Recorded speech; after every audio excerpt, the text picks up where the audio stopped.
Welcome to episode 1 of the Orange Juice podcast, the podcast where we dive into the people, the events and the stories from our town, Orange, New South Wales. Our first guest on the podcast, very befitting, is one of the podcast's major sponsors, Amy Vanderven from Quest. We're so happy to have you here, Amy. Thanks so much for having me, Kyle, and it's amazing to see one of our 3-bedroom apartments turn into a podcast studio this morning. So good. I can't think of anywhere we'd rather broadcast from. It just looks so nice up here. It's such a beautiful hotel. Thank you so much. We're very proud of it. So it's a pleasure to jump on board for season 1 of the Orange Juice podcast. It's going to be an exciting season. Let's get stuck into it. Look, the background behind the podcast, we want to share the people, the stories and the events that shape our region. There's a lot of great organisations doing this already, from council to 360 to some of the community groups. But I suppose we want to take an overarching view of all of the things that make up the tapestry of Orange. We've got mining, health, agriculture, disability services, education. You know, there's so much that makes up the tapestry of our town. I believe 1 in 2 jobs in this town is made up of a mining or a health-related industry, or you're working at the mine or at the health service. So that's almost 50% of our workforce is underpinned by that industry. So we're really excited to be sharing all the stories, from sport to community, of course, to hospitality, to food and wine, and right around retail, business. And business is your speciality, right? It is, I hope. But hospitality at the core of it, and business of people, I think. So we all get to know you a little bit better, because I think we know you as Amy from Quest. Do people even know your surname? It's Amy from Quest. Yes, my name. I don't have a last name here. It's just Amy Quest. I think I'm probably saved in a lot of people's phone as Amy Quest. Amy Quest. Hey, but yes, but we want to Amy get to know Vanderven. Amy Vanderven today.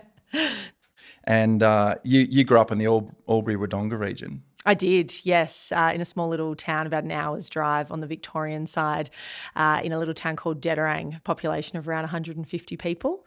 Our local pub actually just got bought by Kenny, so Shane Jacobson's just bought our local pub. Oh, wow. So I think we're about to be on the map, guys. Watch this space for my little hometown. Now, before we delve too far into your story, we're going to do the McGrath Minute, which will be a weekly feature of our podcast. And that's a rapid-fire Q&A about you and Orange and your journey here. So you'll have to answer these off the cuff. This is exciting. Okay. I know McGrath the answer Minute. to this one, but I'm going to ask it first. Coffee or wine? Wine, because I don't drink coffee. You don't drink coffee? No, I went on to the decaf train, I think almost 18 months ago now. I'm a high energy individual, and the coffee was just giving me the shakes. So I switched to tea, but now, yes, wine. We might unpack that a little bit more in a few minutes, because I can't believe you do all the things you do without coffee. I do, somehow. Current favourite eatery? Well, it's about to be Monty's, which, of course, watch this space. But I think at the moment I'm loving the Summer Street Wine Co. Loving the new venue. I haven't been yet. Oh, you have to. I went 5 times in 1 week. So there's food there as well? Food, drinks, great service. Very impressed. It's a great spot. So Unreal spot. I'm glad that space is up and Yes. running again. Last book you read? Well, it was last night. I've got my beautiful niece visiting me at the moment with my sister, and it was Winnie the Pooh, We Go on an Adventure. But if what's on my bedside table at the moment is Lee Sales, Any Ordinary Day. Lee Sales is a phenomenal ABC journalist. Love Lee Sales. Yeah, have such a curiosity around people, and this book just is a fantastic journalist-written story about people's lives and what shaped their moments following the most tragic events in their life. So phenomenal read. Excellent. We'll put that one on the list. Favourite Orange memory? Oh, yeah. I think this would have to be I feel like my last 6.5 years here have been like so interesting, some of the most amazing, but some of the hardest days I've ever endured in my life. But one of the memories, probably one of my favourite and most pivotal, was my very, very first Orange 360 event. I had only been here, I think, a month. The hotel hadn't opened. I didn't know anyone. And I arrived to this event and I was greeted by the gorgeous Emily Mann, who was working for them at the time. And she just took me under her wing, introduced me to so many remarkable people that night, and I just felt so at home then. And I think that's probably helped then shape so many connections moving forward. But that's great. That was probably one of my favourite memories. Emily is a good connector of people. She's amazing. Is. Yes. Yeah. Awesome. How about your favourite thing to do as a local? Because we hear so much about tourism in Orange. It's a tourism town. Yes. But now that you're a local, what's your favourite thing to do as a local that might not be touristy? Sure. I love water. That's one thing I've missed not being in Albury-Wodonga is the Murray River. Sure. I love Lake Canobolas, but it's not quite the Murray River, is it? But Lake Canobolas, I love spending time out there, paddleboarding with my dog and then heading up to Macquarie Dale for a cheese and wine afterwards. But yeah, just anything around water really. So yeah, a lot of time spent at the lake over summer. Well, we've got some great waterways here. If you haven't, I think you can paddleboard on Gosling Creek. We'll check that with council, but I've definitely seen paddleboards and kayaks out there, people fishing. So Gosling's another great spot. Yeah. And the last one, your current local business champion. I know this is a hard one for you because business is your thing. You can't single someone out. But let's just say for this week, the first week of spring, who's doing it for you in business? Yeah, I'll look there. And as you say, Kyle, there's so many remarkable people in business. I could name off so many. But I think just because she's front of mind because of my last answer, but probably Emily Mann. And it's so delightful to have this full 360 almost where she was such a huge supporter and confidant really early on when I first moved here that it's so great that I've been able to engage her in a paid working capacity to be able to bring our Monty's brand concept to life. So probably Emily for me right now. Awesome. Good stuff. Shout out to Em. Now let's get into not Amy from Quest, but Amy Vanderven.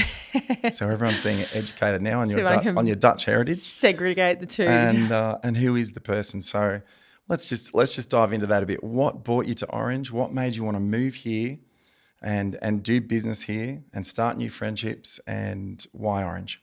Sure. So I've been with Quest Apartment Hotels for 13 years and about 8 years ago they had announced that they were going to be constructing a new hotel here in Orange. So I was at the stage in my career where I was wanting to get into my own business. My parents have always been in small business, so I applied to get the franchise of Quest Orange. I was fortunate enough to be successful in that. So that's what brought me to Orange. I remember sitting in my office in Wodonga and Googling Orange and just doing some research. And I was in a business development role for Quest at the time. So I kind of had that landscape of what to be looking for when you're scoping out new business opportunities. And then I started traveling up here. I think I traveled up here 15 times before I finally relocated up here. But I remember the very first time I traveled here, it was in the February. And I don't remember if remember when Mount Canobolas caught randomly on fire. I certainly do. I've got some great photos of it. Yeah, actually. I can't remember what year that was. It must have been 2008, 2017 maybe. It was around then. Yep. Yeah, and that was the first time I travelled to Orange. And I remember leaving on that Sunday going, why is the place like smelling like something's on fire? And I was really familiar with bushfires coming from northeast Victoria. We'd, evacuated lots of times with bushfires when I was younger. So I was like, what is on fire here? And anyway, it was a stinking hot weekend and I was like, this town, it's hot, it's dry, it's dusty. But I fell in love with it. And the more I travelled up here, I knew I could make the business work, but I also wanted to make sure I was doing a solo relocation. So I wanted to make sure that I could see myself living and breathing the community like I had in Albury-Wodonga. So it just ticked every box. And as you mentioned in your introduction earlier, Kyle, like Orange's industry is just so diverse. We do have everything from health, education, mining, government, hospitality, the food and wine. Like we are just so full and enriched in so many industries here that I just was like, I need to live here. I've always lived regionally as well. So I think that also really helped making my decision to be able to relocate and start my life and start a business here as well. Fantastic. Let's unpack that a little bit more because business is your thing and that's how you're known. I think in Orange, personally, I think it's a business community that's really supportive of each other. And I don't say that lightly.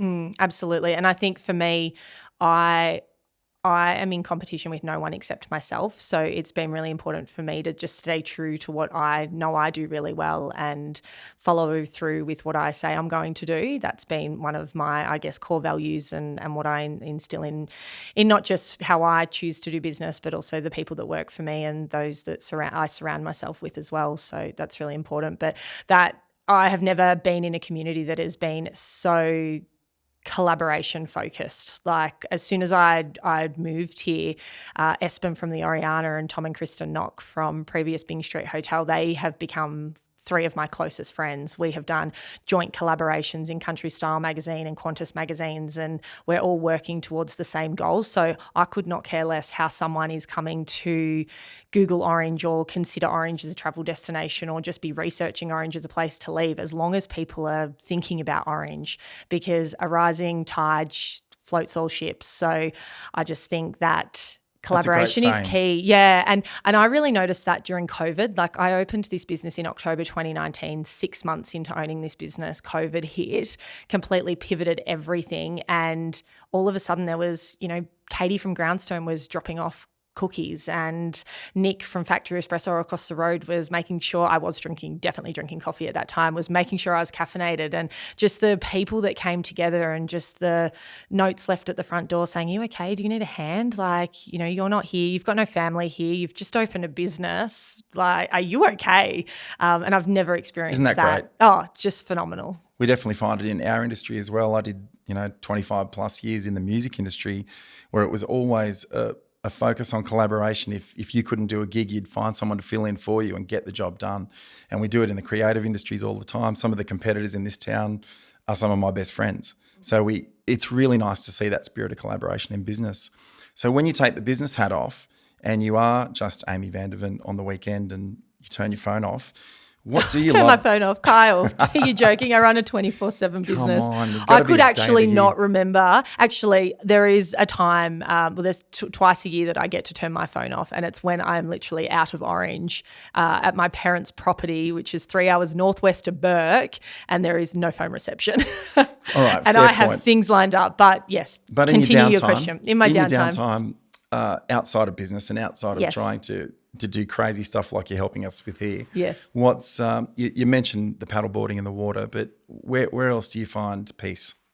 I am an outdoors person. So growing up in northeast Victoria, I was fortunate enough to grow up around the most incredible landscape and incredible mountains. And so I find stillness and peace being outdoors in the landscape, especially in a mountain. So that's probably my go-to place when I'm needing some tranquility in my life. Fantastic. Well, we're really glad that you chose Orange. You've been here a while now, and I think most people in Orange are pretty impressed with what you've done here, but not so much impressed as we feel valued to have such an incredible resource as Quest, because this town is a tourist town, but it's also very heavily dependent on FIFO miners, government workers, and I'd imagine you get a lot of those through Quest as well. Yes, so my business is made up of 80% corporate traveller, so that small to medium-sized business that has overnight stay requirements. So everything from health and mining to your transport industry to your construction road workers to your lawyers, the specialist locums that visit as well. But then we're really fortunate to have this incredible 20% base business of leisure, which are here for all the events that we have, which I know you'll speak on it later, and the weddings and wine week and food week and all the wonderful things that make up Orange. So it's quite a city, isn't it? It is. It really is. So let's get to what's on this week. Part of this podcast is, of course, a weekly What's On. And as usual in Orange, it's chock-a-block. There's some incredible stuff coming up. At the gallery this week, the Win Prize, which is Australia's oldest art prize, opens on Friday. And gosh, isn't our gallery amazing? We actually, sneak peek, we have Brad Hammond from the gallery coming on in this series, because I just think what they're doing at the gallery, the upgrades that they've made to be able to have world-class exhibitions is just phenomenal for the people of Orange, and it probably doesn't get enough press for me. So the Win Prize this Friday, which is really cool. Are you arty?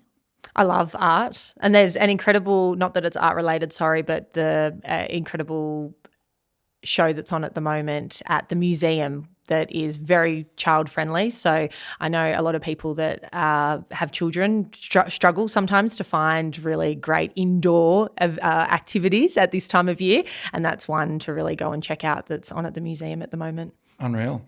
Park Run is on at Gosling Creek every Saturday, and that if that's fallen off your radar, Park Run is great. You can, of course, walk it. Back in the day, a very dear friend of mine, Nella Powell, was really invested in getting that up and running.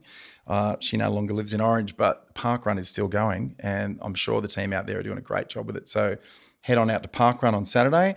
Another arty one, Maddie from the Corner Store Gallery, is opening a art exhibition at Dirty Jane's on Friday as well. So Is she? Yeah. How Goodness, cool's that's that? amazing. And that's another great form of collaboration right there. Like Dirty Jane's is great, right? Maddie's got her incredible store, but she seems value in collaborating with somewhere like Dirty Jane's. I love that. Yeah, that's awesome. So get in there and support that one. On this Sunday, not only is it Father's Day, but we've got hosted by Phil Donato, a men's mental health barbecue in Cook Park, that's really cool. And That's great. men's mental health is something that has been coming to the fore lately. We've actually got another guest coming on in the podcast later in the season to talk about that. So I'm sure everyone's welcome. So let's get down there and support that one. The Mile Long Show as well this week. Great. How good are regional shows? So what else have we got? Friday, we've also got the Orange Civic Theatre, another great resource that we have. Massive Pink Floyd tribute show. Not sure if it's sold out or not, but it's worth mentioning.